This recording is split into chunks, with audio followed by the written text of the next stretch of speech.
when were you first introduced to the idea that you might be trans? Okay, so when I first got onto the whole train of transgenderism is I was 16. I was online a lot as a kid. I was like kind of just addicted to the internet, and I was on it a lot, and I was on DeviantArt, which my friends were on DeviantArt, and then we kind of like just switched naturally to Tumblr. And then as we like, got into the feeds and everything, it's just as we would go and follow more people and blogs and blah blah, like just more trans stuff would just start popping up. And then my just general curiosity, I'm like, huh, what's this? And I look into it, and I don't really know how to research as a kid, so I was like, let's go on Wikipedia. And then I look at Wikipedia, and then I look at all these like, this is what the trans is. The trans thing is like, this is what they experience, the definition of it. And I was like, I do feel pretty masculine. And then I took what they said and just applied it to the rest of my life. And what I had, I was only 16, so there wasn't much to analyze, but I applied everything to that and all the masculine things, quote unquote, of what I was experiencing as a kid. And I was just like, oh, I've always been like this. It was so vague to me, and yet I latched onto it, which is why when I look back, I'm like, how on earth did I convince myself I was the opposite sex? It doesn't make sense to me.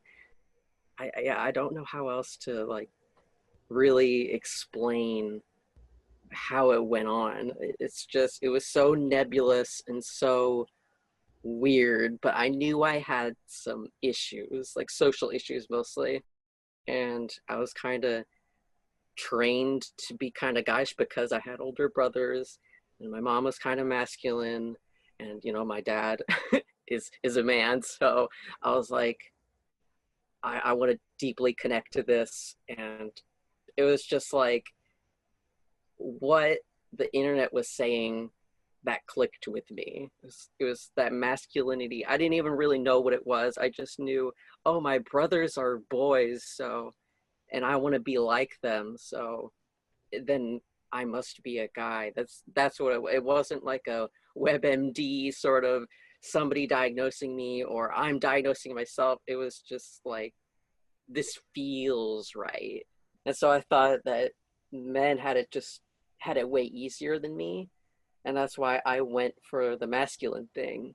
It almost doesn't make sense when you think about what, like, I guess second wave is, but we're also thinking about teenage logic. What did you see that your brothers had that you wanted? You describe your mom as, I've heard you say in your videos, you describe your mom as masculine. What do you mean by that? Like, was she wearing stereotypically like male clothing, or did she, chop wood in the backyard? Like what was it that, like, what is it that makes you consider her like kind of a masculine woman? Like, what do you mean by that? That's a good question. Well, she wasn't out chopping wood. She was like, well, it was the converse of the stereotypical like girly girl who, the Disney princess sort of, that model type with all the long hair and all the, the glitz and the glam. Like that was sort of thing that she would shy away from. And especially as a kid, she would be hanging out with some of her brothers, her older brothers, and then they would be climbing trees, and she'd be like, oh yeah, let's climb trees together and let's play in mud. And she was really like a mega tomboy as the little girl. And so she's kind of held on to that tomboyishness. She wouldn't promote this idea of, that stereotypical Barbie Mm-hmm. sort of Mm-hmm. wear frilly dresses. It sounds like your mom, and correct me if I'm wrong, but it sounds like your mom was just defying harmful gender stereotypes. She was like, Yeah. I've been shown images of this is how a woman looks and Barbie or whatever, and I'm not into this. So this is who I am. This is what I'm gonna be. It sounds like she had a really like healthy rejection of Yeah. She was harmful kind of gender stereotypes. rebellious. Yeah. It's Yeah, like, that's so yes. interesting. So it wasn't as if like you were raised to only wear dresses and like only wear tutus and only play with pink. Like it doesn't sound like you grew up from what you shared on YouTube in a like oppressive kind of imposed hyper femininity like Yeah, household. that wasn't Sound there. like that And at then, all. and she also wasn't like, oh, masculinity is the best thing and you need to do this. She wasn't like shoving, like, I don't know, Power Rangers down my throat, or Batman. She would say, play with whatever you want to play with, do the activities you want to do. Like your like upbringing wasn't gendered. Okay, so then you have these two older brothers, you have a mom who is defying gender stereotypes.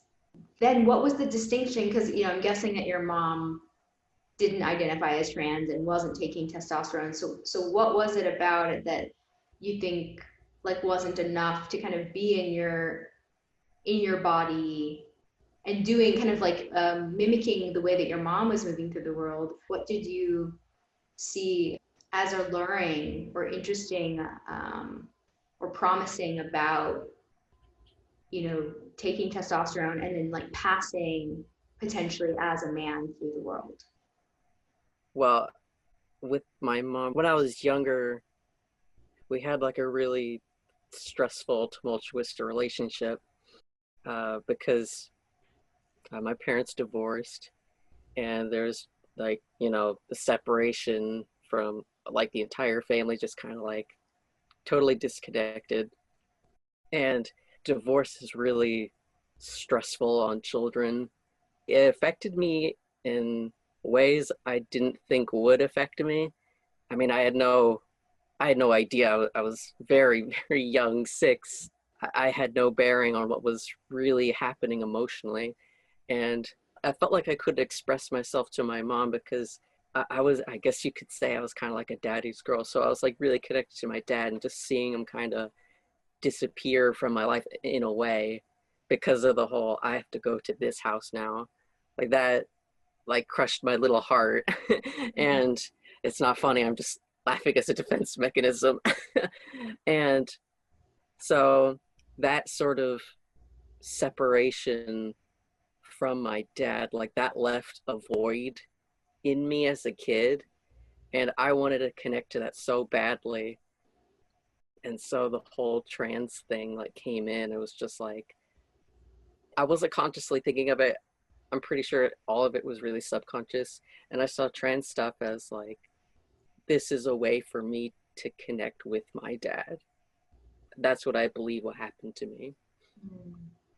The distinction between doing stereotypically male activities with your dad, like whatever we want to say, playing sports, wearing male clothes, versus wanting to become like another son to your dad. Like, what was the distinction there in taking testosterone and passing as a man? Was it something you saw in the way that he treated your brothers that you wanted? Oh, yes, yeah. So, like as time went on with the divorce and he was living in his own place, I saw that there was a difference between how he treated my brothers. Like it seemed like he was at first it seemed like he was like treating them with a little bit more care, I guess, like a little bit more enthusiasm, and it just Mhm. seemed like he favored them more. Whereas I felt like I not necessarily faded into the background, but I felt like I didn't have that same connection after I became a teenager, that the distance started. But like when I was before puberty, pretty much, he would just be like taking me to places, going to movies, eating pizza together. It was just like we're friends, and really fun and exciting being with him. And then as I was aging, it just that distance, I can't really put words to it still, but it really just felt like I wasn't meant to be in his life anymore, especially after he met this other woman who's now his wife. And after she came into his life, that's when the distance really started like becoming very apparent, and he started saying things more directly, not like, oh, you're a girl and I don't want you to be in my life anymore, but it was like this air of, my wife doesn't want me to be around women anymore, and that includes you, Willow. Like, he did say that directly, but it was definitely extremely obvious. The new wife would be telling my dad, like, oh, I don't want you to be doing this. And it's, that's the chicken or the egg thing comes in, where it's like, is my dad like following her lead because he's spineless, or is this what he truly believes, and is like, I agree with my wife. His new behavior, which is more blatantly obvious, of, I don't want to hang out with the females in my life anymore, like, that hurt me as a little girl and teenager. Wow, that makes total sense. That kind of thing actually made me ashamed of being like masculine presenting, which is weird. You'd think it'd be the opposite. When I like came out as trans to him, it's like, he just he just didn't seem to really care about it. He would like pat me on the head, not literally, but like, oh, you're expressing yourself and blah blah. But I felt kind of ashamed because I wanted a nice positive reaction from him, Mm, you know. yeah, yeah, no, that makes sense. And like it even sounds like you thought that declaring that you were trans would bring you closer, like that would be the way out, kind of circumventing the issue of, if the issue is him being around other women and you're no longer a woman, then problem solved. Right now you Yeah. can be together. Wow, wow. Oh my gosh, thank you for sharing that. That's really interesting. Because yeah, as I was listening to your videos, I was like trying to piece together how your story all comes together, and that sounds like a really important element. Yeah, that one's one that I recently discovered. Like, before I started the channel, I wasn't ever really thinking about it, because as I had detransitioned, it's been about 6 years now, I wanted to put the whole trans thing behind me. I wanted to put my teenage years behind me. I wanted to just get rid of it, not think about it for a while.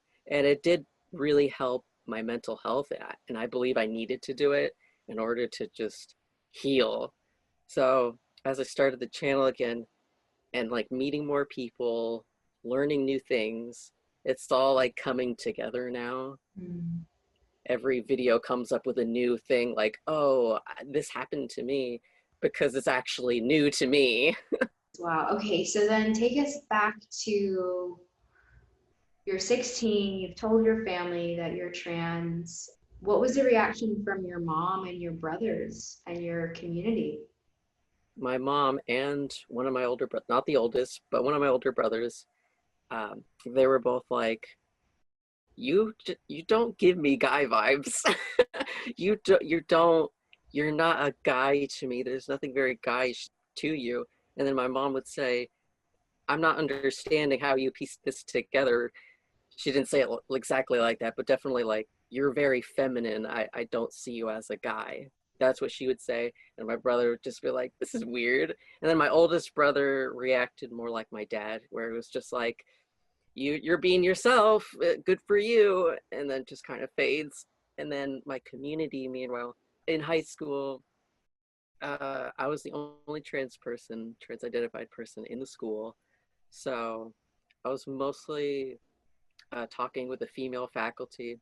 They wanted to support me, and they wanted to see me be happy, I guess, Mhm. and comfortable. They reacted positively in the sense that they're accepting, but not like, oh, you are a guy. So they were just like, you Mm. have a problem, and we want you to be comfortable. That was Mm. their aim. I don't think affirmative care was really present. I'm not entirely sure. I was only in this bubble of my school and my just immediate environment, but it's not like I went to my school counselor and she would be like, oh, you should be on hormones right now. That wasn't part of the rhetoric yet at the time. Do you remember feeling or and believing that you were a man trapped in a woman's body? Is that how you described? Can you remember how you kind of Yeah, described your experience? yeah. I kind of tried to avoid saying trapped in a woman's body because I truly wanted to believe that I'm not trapped or anything. I am a man. I'm not a trans man. I am a man, you know? It became more complicated as I was turning 18 and 19. It was hard for me to bear this fact that my body will always be biologically female. There's nothing I can do about it, no matter how many surgeries I have. It'll always be this.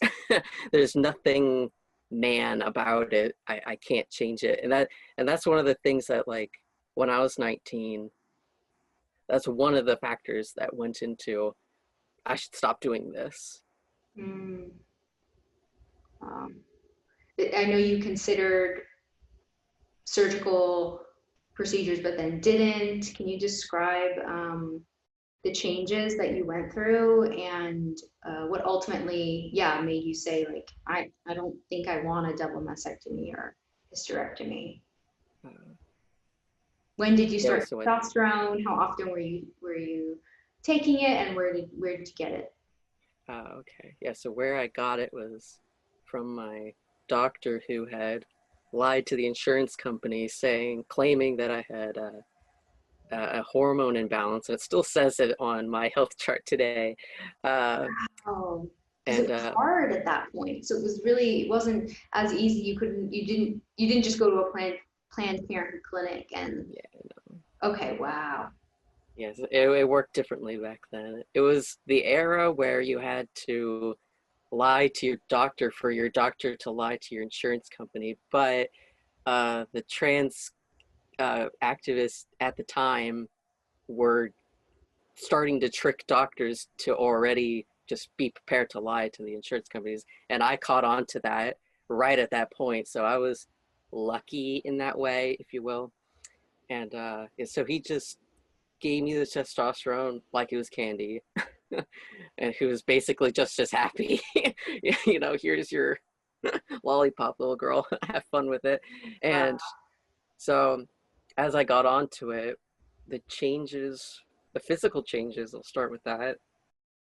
I remember not only was I just euphoric because finally I got it, but I remember on the way back home, like my body was starting to, like, especially my back, it was starting to tingle. And that was the starting to redistribute. And that was a weird sensation. I don't think many people would understand it unless they've been on hormone replacement therapy. So that was the thing. And then as time went on, muscle gain, for lack of a better word, like so that started happening. I started gaining way more. Uh, my appetite gradually increased, although I didn't notice because I didn't really, I didn't know at all that this is what would happen. I'm sure it was on the list of changes, but I was just like, I just want testosterone, give it to me. Mm, And so eventually my peach fuzz started growing out really long, like an inch long. I was like, I got really excited. I remember that. And eventually the peach fuzz replaced into like thicker, coarser hair, and it was in patches. And I didn't care that it was in patches. I was just like, yes, hair. Oh my God, I'm so excited.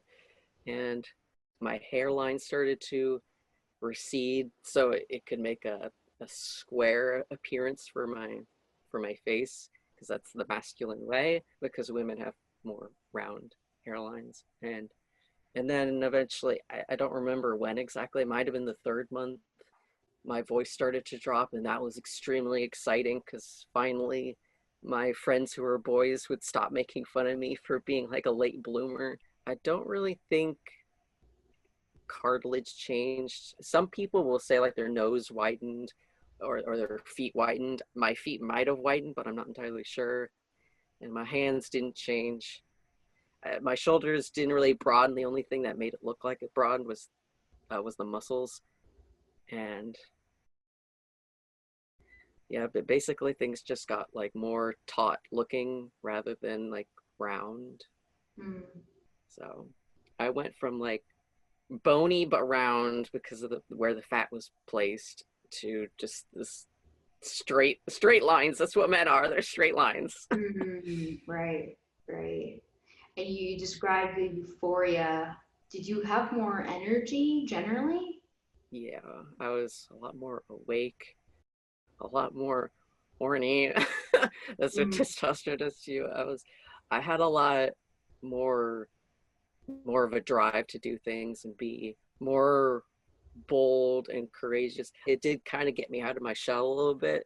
So I went from like this shy, reclusive girl to a little bit more outgoing. So that's one of the things I'm actually kind of thankful for. But I could have done it on my own regardless. But it's just the bold, I'm gonna do something and talk to these people, and also because I'm surrounded by boys at this point, I'm gonna do reckless and stupid things so I can fit in with them. mm. And testosterone was also like, yeah, do it. Oh, wow. Wow. So yeah, your personality, like, it sounds like it completely changed and It changed quite transformed. a bit. It was Wow. kind of surprising looking back on it now. Wow. Are you passing uh, as a man at that point, would you say? yeah, the more, especially the more hair that I grew uh, on my face and my voice as well, they would just kind of automatically see the beard and hear the voice.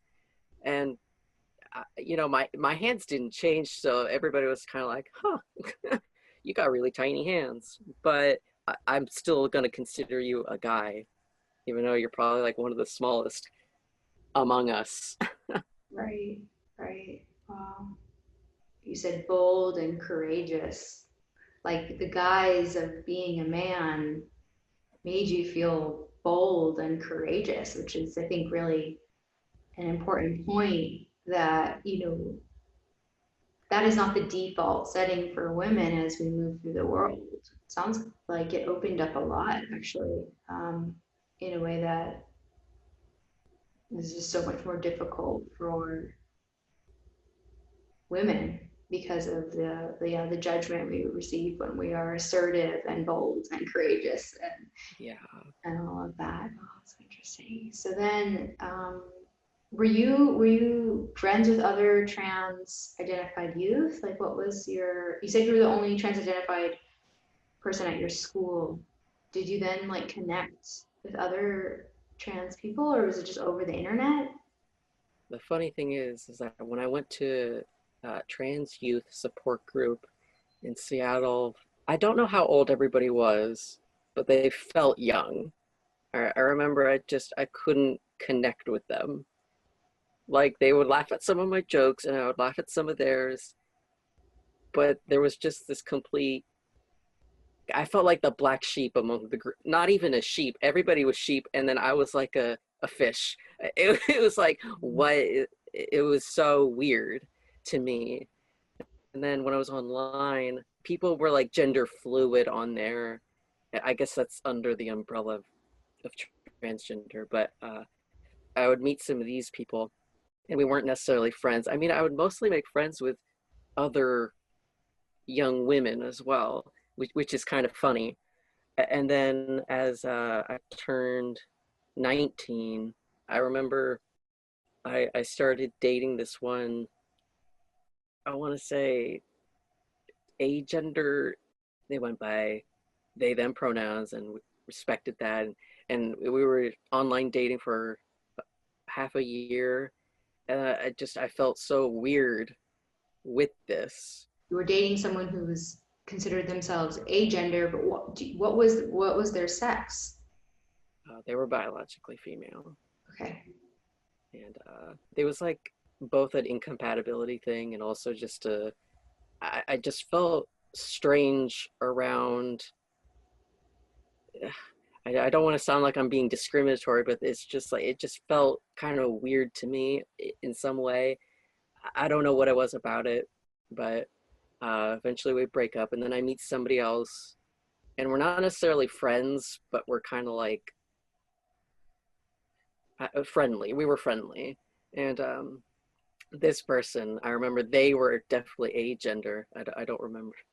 I feel bad. I don't remember what their gender identity was at the time, but this person definitely agender, and they were telling me about how like what gender feels like to them.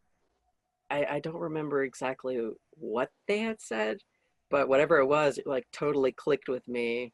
I was like, I want to just get away from gender right now because I don't exactly feel like male describes me, but also female doesn't make sense either. So I went with that, and that's another reason why I began to detransition at 19, which is kind of funny.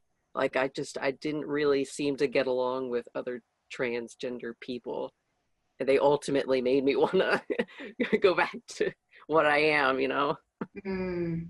I'm also curious, what was your sexual orientation? Did you feel really clear in what your sexual orientation was? Could it be that it didn't click because this person was a woman and you were interested in men? Like, looking back on it, what do you think was happening? Uh, well, looking back on it now as a 25-year-old person, I could say I was heterosexual throughout the entire thing, and I was definitely attracted to straight men. But as I was going through the motions as a teenager, I thought I was bisexual for a really, really long time because of some of the female experiences that I've had. You know, I was a teenager, so I didn't really understand exactly what was going on, and I didn't really understand what attraction and romance and stuff really ideally was. So, so I went with this label bisexual, even though I was in a relationship with this biologically female person. It felt wrong to me, and I think that definitely went into the incompatibility part because I had no romantic feelings. It was mostly just friendship. So looking back, you know that you were heterosexual, attracted to straight men through the whole experience, which is so interesting because straight men want to be with women, Yeah. right? Which Yeah. obviously you know, and I know, and everyone listening knows. So it's like, wow, what a difficult place to be presenting as male, Yeah. being a woman, presenting as male, and wanting the attention and affection of straight men. Yeah. That's, It's oh my it's God. kind of like, oh, what was going on with me? It's a little embarrassing looking back. It's just like, you dingus, like you're trying to put a square peg in a round hole. It doesn't work. You know, as you know, I know you're not the only person who went through this. You know, I hear stories of women who were married to men who now identify as women, and the exes want their ex-wife to think of themselves as lesbians, which is, you know, absurd because to ask her to rewrite her whole life story and her sexual orientation is really the ultimate gaslighting. In my opinion, it's like, no, well, I married a man and we definitely made all these kids, and now you're telling me that I was actually a lesbian the whole time. Yeah. That's It's a wow. tall order. That is a tall order. That is a tall order. Wow. Okay. Because yeah, I remember you speaking in some of your videos about like one of your factors in detransitioning was the difficulty you had with dating, and that makes total sense. At what point did you consider double mastectomy or hysterectomy, and then what was the thing inside of you that said like no, like I don't want to do this? Or how close did you get? Were you like how deep in your commitment to present as a man were you? What was that process like? Uh, yeah, so for top surgery, double mastectomy, I got as far as the consultation, and it was just like this middle-aged woman with like a pen in her hand, and she was just poking at me and saying like, we're gonna do this and that and the other, and boop Bob's your uncle. It's just, it was very robotic and kind of soulless. It made me feel like kind of just hollow a little bit with the whole consultation, and it didn't really exactly make me excited.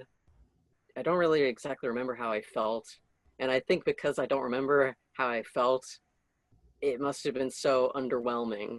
Mm. But like I still, like in my mind, I would feel very envious of other trans men, and they would like post on Tumblr like, "Oh, I just got my top surgery done, and look at this, la di di," and I'd be like, "Oh, I want that so badly," even though the consultation made me feel so weird. It was like a cognitive dissonance. I think that's what I was experiencing. It's just there was a complete disconnect between the envious feelings I was feeling for these trans men after their post op, Mm. and then what I felt in that woman's office. And then for bottom surgery, I deeply considered it and I wanted it. And I remember my mom being like, she would give me the whole like, oh, you might want kids in the future, so maybe you should consider that. And I remember just being like, no, no, I'm never gonna have any. You don't understand. I don't want kids. Blah blah. And it's just like that's a little kid talking about something they don't understand in their future because their frontal lobe is not developed at all or much at all. So it's just like you don't know what you're talking about. You Mm. can't make these decisions.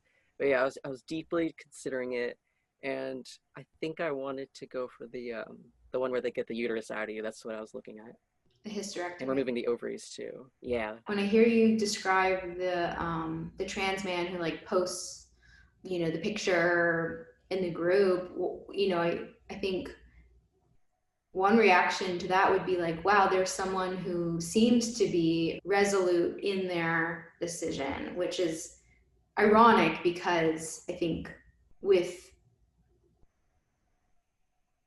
the way that I kind of understand feeling trapped in the wrong body or feeling like you should have been this or should have been that or shouldn't have this or should have that, like is the definition of disembodiment.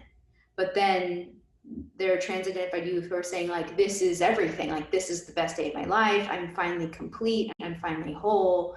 So I could see how that sounds like really nice, to see a person saying like I'm complete. I don't yeah, feel that way. I don't really know many humans who would say like they've reached their destination. It's right.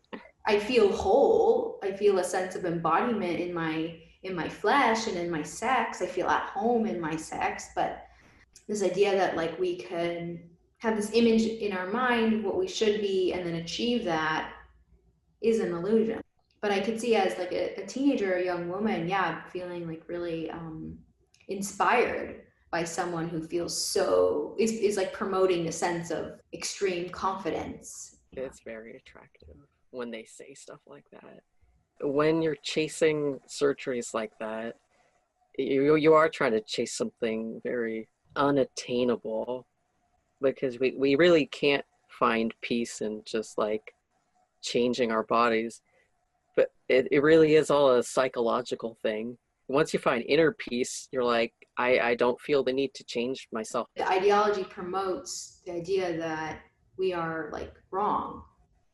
There's something Yeah, fundamentally wrong, not just like my nose is too big, but like all of this is just wrong. it's wrong. Yeah, yeah, yeah, that is wild. Like your body is wrong and everything about it. It's like you're trapped in this wrong body. I feel like that's the most horrible thing you could say to a little boy or a little girl. Like your body's wrong. You need surgeries to fix it. Like that doesn't sound freeing to me. Yeah, yeah. What is the point where you're just like, I don't want to take testosterone anymore? Like, I'm over this.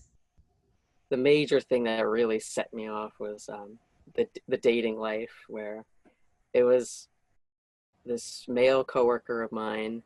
straight male coworker. He was the straw that broke the camel's back for me. And so I had this crush on him. And one day I confessed to him, and he's like, "Sorry, I'm straight. I'm not into men." And he didn't know I was trans. I was just totally stealth, so he legitimately thought I was a biological male. So he's like, "No, I'm not into that." And I was crushed. And then I was processing it, and I had a lot of time on my hands because of how my job was structured. I would have a bunch of time to myself, and I would process what had happened. And also because I was out of high school at this time, so I graduated, and so there's just a bunch of time with me by myself, thinking about how that rejection, I'm now beginning to understand that this whole trans thing is just murdering, cold-blooded murder for my dating life. How am I supposed to date like this if this is the kind of people I'm attracted to, and every time I'm attracted, I keep on getting rejected. So it's totally decimating everything that I want.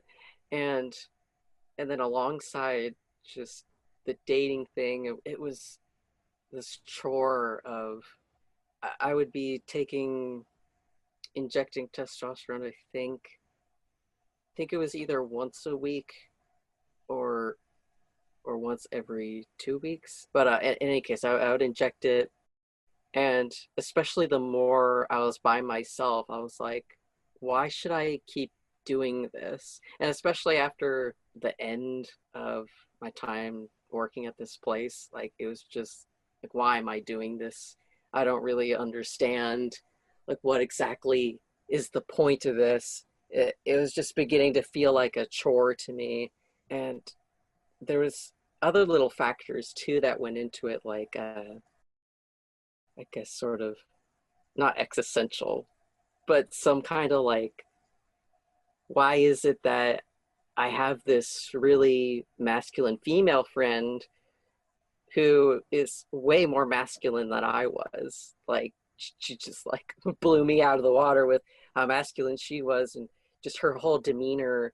It matched in my mind what guys act. So I was just like thinking to myself, why does she accept being female and then I don't? Like, what's it's not connecting to me. So like, what's going on? And my mom would also, she would also tell me things like work with what you have, which is, work with the body that you were given. She would say like other things that were like, I believe that you're female. It's just things like that. And then I think that just got into my subconscious, especially during this time. I was deeply connected to like my spirituality and stuff. And so I was deeply like wanting to understand my dreams at the time. My dreams were basically kind of challenging me, like, you don't feel like a guy, you're just this girl trying to be like one. That's kind of basically what was going on in my dreams. I would just wake up feeling upset. I consciously wanted to go for male, but then my dreams were saying no. So that sort of thing also was like, you need to stop what you're doing. You are not getting closer to your true self. You're actually going in the opposite direction of what you actually need. And so my spirituality is just, that also kind of convinced me. Wow, that's amazing. Wow. That you had such like an awareness, so that your subconscious thoughts were like pulling you back, like this is home. I'm like thinking as you were speaking, like subconscious saying like come back home, like this is home, going in the, as you said, wrong direction, like come back here. I speak to a lot of mothers of trans identified daughters, and it's just so obvious, I think, to the mothers what is happening. And because these are, I mean, she literally grew you inside her womb, she gave birth to you, she raised you, she's seen the body change. And what was it like for you then, deciding to to stop? I mean, were people confused? Were people loving and supportive? Did you feel rejection from other trans identified people? Like, how did it all kind of go from there? It was pretty seamless in a way. Like Mm. I remember I went onto Facebook and I posted, I'm not trans anymore. And so I said that, and then people who were paying attention, my family was like, oh, I'm so support, you know, they were being supportive of me. And my mom was really happy that, you know, she was having her daughter back. I remember her being like really sad about losing her daughter. That was one of the things she really hated. And now she was saying like, "Oh, I'm so glad I'm getting my daughter back," and she was so happy. And then my brothers, you know, just generally supportive. And then my friends, they didn't bat an eye really. They were just like, "Oh, okay, that's what you want to be. That's fine. We'll still, you know, love you as friends." And with the trans people that I knew, I just never really spoke to them ever again. I kind of just shed everybody who I thought was like bad for me out. I shed everybody. I told one of my coworkers, and she was happy for me because finally I was like coming into my own skin. When I met my husband like a couple several months later, and then he got me a new job, and then strangers would see me and they would still see me as male, and they would be sirring me and stuff, and that really hurt. And then a lot of my coworkers at the time thought I was a trans woman. Even the ones who knew me in high school were kind of confused what was going on because, you know, I hadn't had contact with them since high school, so they were like, and then they kind of fed into the whole, oh, this person's trans, and then that just it was like a game of telephone. She must be a trans woman, so okay, all right. So at least they still accepted me, but that was weird, very strange to me. And it's like, how am I supposed to tell these people? I don't know. They're just coworkers, but generally it was supportive and quite rather seamless. When you were identifying as male, were you using men's restrooms? Like, were you in male locker rooms? Like, what was that experience like for you? I don't believe I went into the locker rooms because that would mean I'd have to undress, and I didn't like that because I still had, you know, I was still wearing a binder. And but I would sometimes go into the male's bathroom. Most of the time I wouldn't because, like a lot of other people, I was pee shy, so I didn't want to go in there and make a weird fool of myself, which doesn't make any sense. But anyway, I had that anxiety, so I didn't really go in. But anytime that I did, nobody really batted an eye. And if they glanced at me, they weren't like, "Oh, get out of here! You're a girl. Get out of the bathroom." It was just kind of like, I go in, do my business, wash my hands, get out. That Mm. was really all that happened. But it was mostly at like, you know, my high school, so they didn't really care. But I can't really imagine what it would be like if I was at a restaurant presenting as male, and then I go to the restroom with a bunch of adult men. I don't know how that would have been like because I don't believe I ever did it. When you say Pisha, you mean biological women who are passing as men, like are afraid of the other men in the bathroom noticing that they don't have a penis. Is that what that means? No, PSI is I don't want anybody hearing the stream of pee going into the toilet and making noise. That's what it was. That was my anxiety. Of course, there's urinals, and I would avoid them obviously because I didn't have anything to I didn't have the equipment, if you will.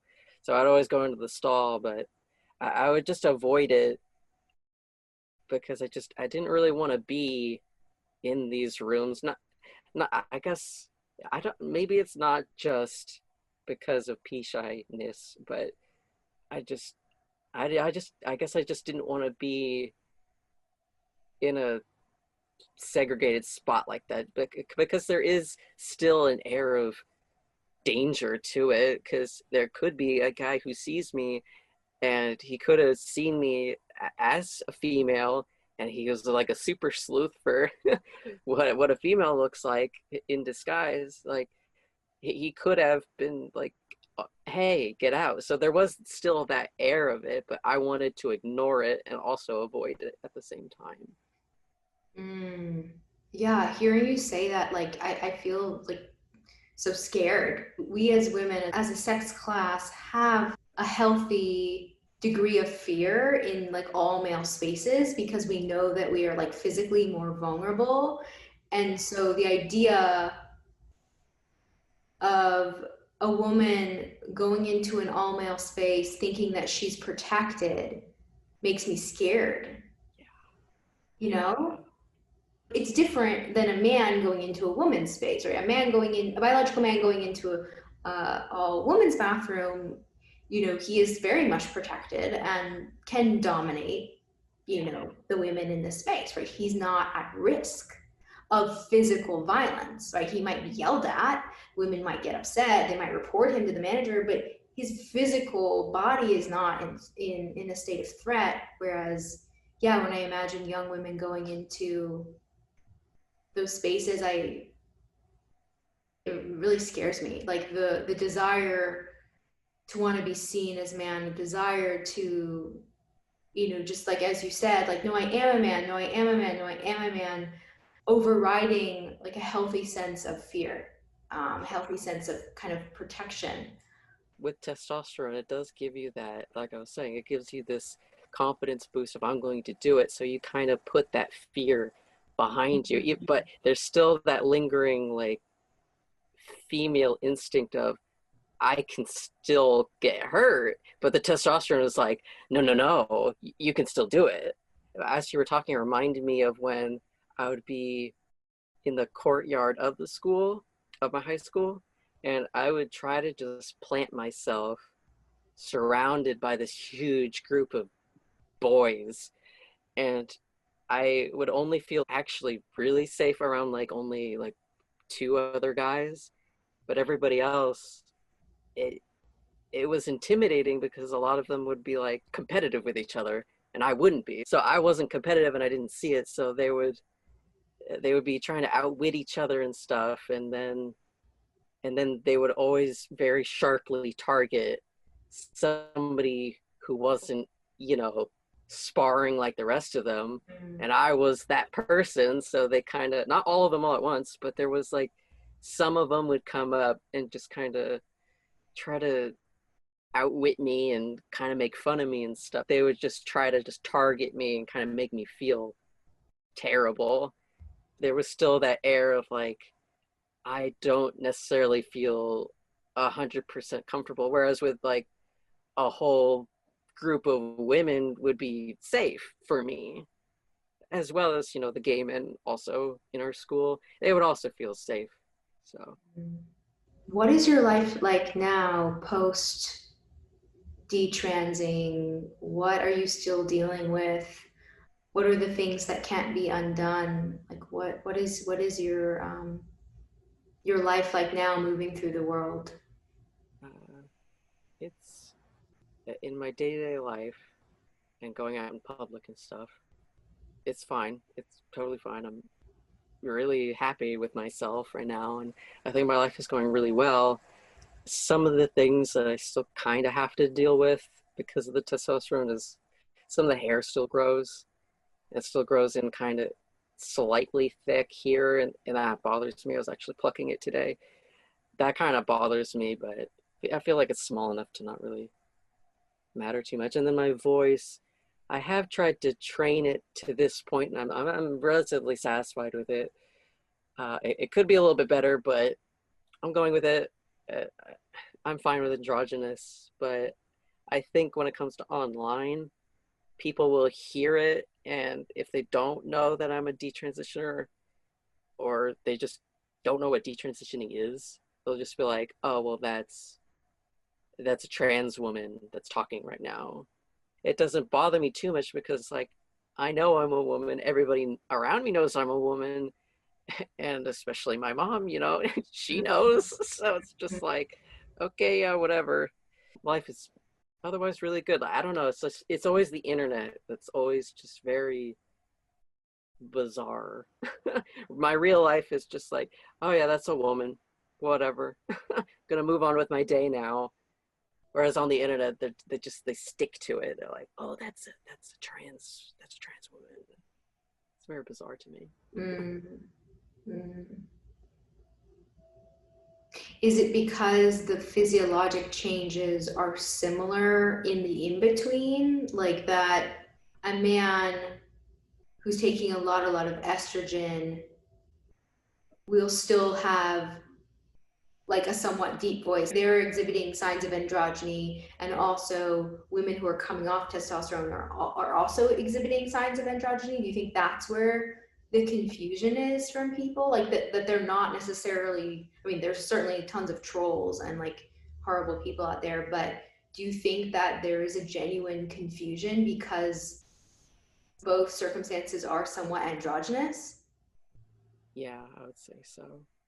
Like there's some weird middle gray area into the androgynous wasteland where like a trans woman as she's transitioning, I guess, in the beginning stages, she'll still have a relatively deep voice and she'll be trying to voice train.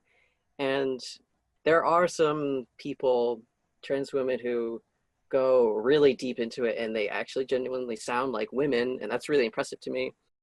There's still a lot of other trans women who uh, I don't know their circumstances, but whatever it is, maybe they're not voice training enough, or they're starting to, or they're just in that in between space of not quite feminine and but not quite masculine there, and that does kind of, it's reminiscent of the FTM transitioner who has this deep voice, and especially when they're fresh, they'll still have masculine sort of facial features, and I kind of had that too as I was freshly detransitioning. It's hard to go through with it and then being mistaken as that, because that's truly when things just aren't aligned with like how other people see you and how you feel. Before it's like you want to be seen as a man but you're not, and now you've come into your sex as a woman and want people to see that, and not every single person is seeing that. Yeah.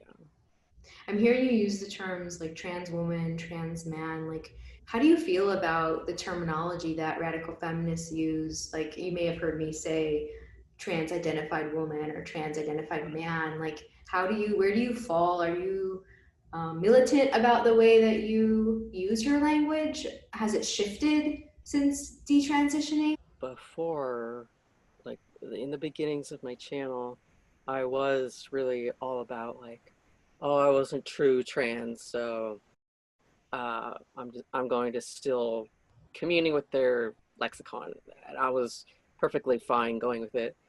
And then I met somebody who was gender critical, and then he started telling me about all these uh, things that made me question the ideology way more. It's weird for me because it's very strange. I mean, like I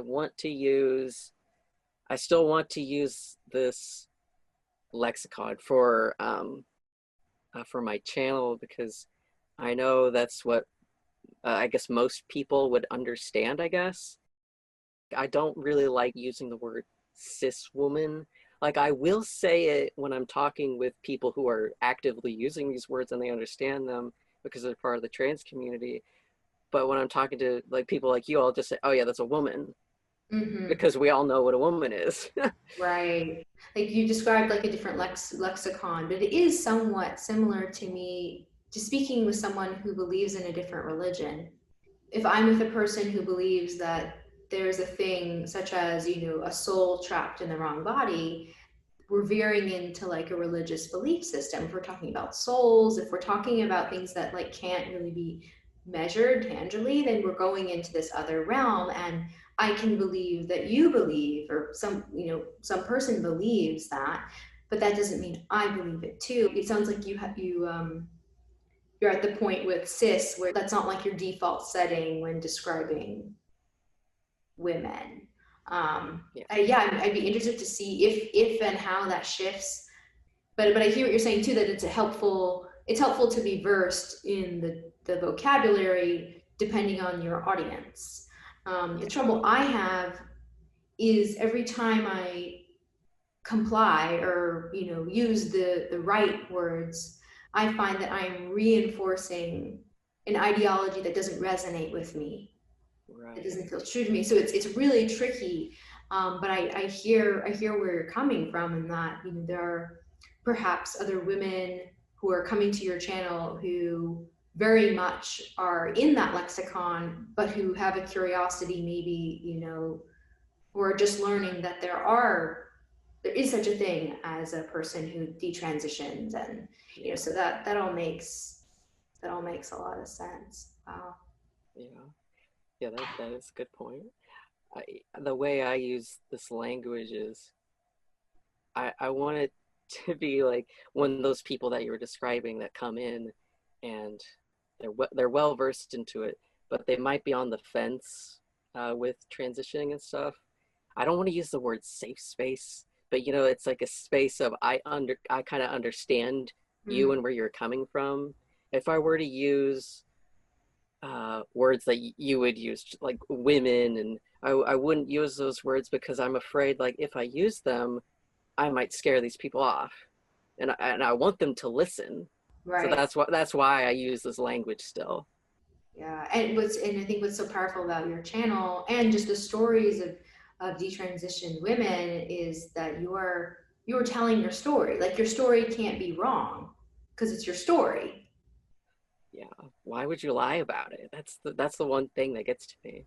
Why would you lie about something that nobody wants to hear on the trans side of things? Why would you want people to start attacking you? Yeah, what you've done is super vulnerable and super inspiring, and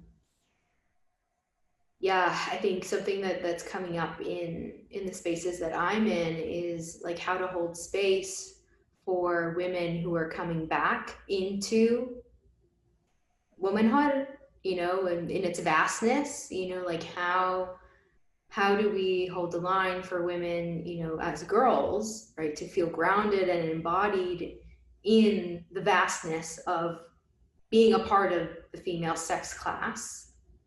And then on the other end, right, if we continue to see women who are detransitioning, like what does support look like on the other side? What has felt good and supportive for you? Do you find yourself in women's circles? Do you find yourself with groups of women? Like what has that, maybe reintegration, or like what has that process been like? While I was detransitioning for the first couple years, I was still battling with femininity and connecting to other women. It was still a very foreign concept to me, and the women that I was exposed to, there was this incompatibility, so I didn't really feel. I still felt very disconnected from it. Like there were some parts where I was like, okay, yeah, we have some common ground with these interests, but there was still just like I still don't really want to associate myself with this. And then slowly I would make an older female friend who was kind of tomboyish. And so she understood me in some regards. So that made me feel a little bit better about being female. I was growing into, okay, yeah, I am a woman and I can accept this. But then as it went to like sisterhood, like you said, with like other women, groups of women, that actually didn't really come up until I started the channel a few months ago. And then a woman comes up to me and she wants to interview me, not you, but another woman comes up, Alex, you've probably seen her. She comes up to me, let's do an interview and let's bring on one of your subscribers who's a mom. She's really sweet. And we all came on together and that made me feel just so nice. It felt so good just to see just these women, and we're like supporting each other. It was so beautiful to me, and I got so hyped up. I'm like, "Ooh, yes, I'm part of a movement, and there's women, and they get me." And then I meet more people on this Facebook group that she sent me, and you're part of as well. And it was just, it felt so good to just meet with other women. It makes me feel a lot more hopeful. Yeah. Yeah. Oh my gosh. That makes sense. Yeah. Oh my gosh. And like you like speaking to your like excitement and giddiness around meeting with other women just shows like how, oh my God, it's just not the norm for most women, whether Yeah. they're detransitioned women or just, women who have never sought out transitioning. Like there's a lack of structure around meeting with women regularly that, women like myself and my kind of other birthy, witchy friends are doing regularly, but it's not the norm. How do we help with young women feel at home and grounded in their bodies? And I think the way to do that is to gather regularly and have circles and talk about our Oh my God, cycles yeah. and like honor Yes. rites of passages, like, what was done since the beginning of time. One of the reasons why some of these young girls will transition is because they feel that disconnect. I think they need to be integrated with like other women who fully accept themselves, and some of them are a little bit more masculine, and that's fine. And we need to see like more butch lesbians in these groups, and we need to see more of this acceptance, and then being surrounded in that sort of sphere of love. I think that would like help that little girl to accept who she is. I hope. That's a theory I have. Thank you again. That was so awesome chatting Oh, with thank you. you. That was nice.